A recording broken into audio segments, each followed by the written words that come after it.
everyone. In this video, we will revise from Regulating Act 1773 to Act of Good Governance 1858. So we will revise all the important the provisions in an individual act, which are extremely important for the examination. UPSC has asked a lot on Government of India Act 1909, 1919, and 1935.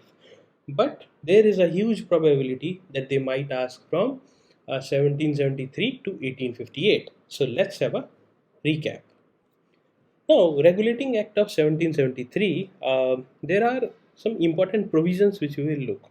The first provision was that the company was allowed to keep its Indian territories. Okay, the British cabinet gained control over Indian affairs. Okay, and third was the governor of Bengal became the Governor General of Bengal, and a Supreme Court was set up in Calcutta. So what does that mean? Regulating का means क्या है? Regulating का means है to regulate. And as East India Company was earning a lot, Robert Clive went with a huge bounty, and so much so that he was prosecuted in the Britain when he went from by amassing a lot of money of loot from India.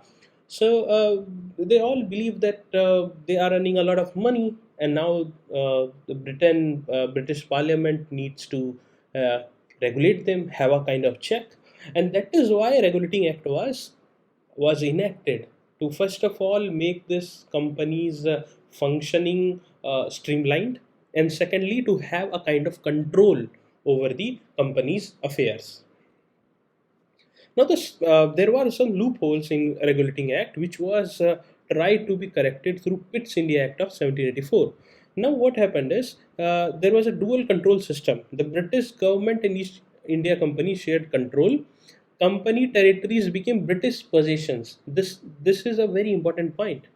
So now, what all the territories are there, they became British possessions. That shows the direct control of the crown, the queen. Okay, there was establishment of board of control which oversaw the company's civil, military, and revenue affairs. It included the chancellor of the exchequer and privy council members, and then there was a governor general's council which was reduced to three members including the commander in chief. Previously what was happening is that there were four members. In four members क्या हो रहा था? The role of governor was neglected, so that loophole was corrected in this. Governor General could override council's decision. Now Governor General had the power, a kind of veto power. Okay. Then came the Charter Act of 1793, which extended Governor General's overriding powers, and also it required royal approval for seniors appointments. Not much changes were done in Government of India Act 1793. Then we will see an important provision in Government of India Act 1813. It ended the company's commercial monopoly except for the trade with China and tea. Okay, so company की जो monopoly है, commercial monopoly, that was ended except for trade with China and tea. Okay, it also provided funds for Indian education and also had a provision for missionary. Okay, so these three things are extremely important. Now let's look the Charter Act of 1833. So many things were done in this act. That is why it is important. The first is company's monopoly over China trade and tea also ended. Okay. Second was that there were restrictions on European immigration to India, which was lifted entirely. Okay. Now this can be seen as a precursor to cultural colonialism towards India. Okay. The third is Governor General of India. The Governor General of Bengal became Governor General of India. So a kind of central authority, an overarching central authority was established in the country. Okay. Uh, Second is that not only the name was changed, but also it gained control over civil military affairs. Another important provision was the establishment of law commission. This was established for codification of Indian laws, included a legal expert member, and they had included members like pundits and also the Persian law experts. All were consulted for this. Then Charter Act of 1853, company to continue territorial possession unless Parliament ruled otherwise. Okay, now they are not giving any year. They are saying that Parliament can. It is on whims and fancies of Parliament to rule to end the rule of companies anytime. Okay.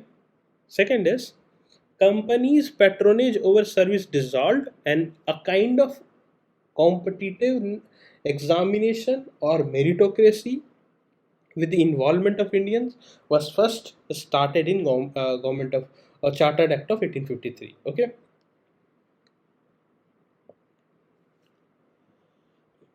it also talked about legislative council. So law members became full executive council member, and local representation was also introduced. So you have to remember that a legislative council was also established here. Now we will talk about Government of India Act 1858. So it officially ended the company's rule. A dual system of control was ended. India governed by and in the Crown's name. Also, Secretary of State and Advisory Council of 15 members was introduced. The post of Governor General of India was replaced with Viceroy, and Viceroy was appointed directly by British government. So this was a quick recap of all the acts starting from the Regulating Act to 1858.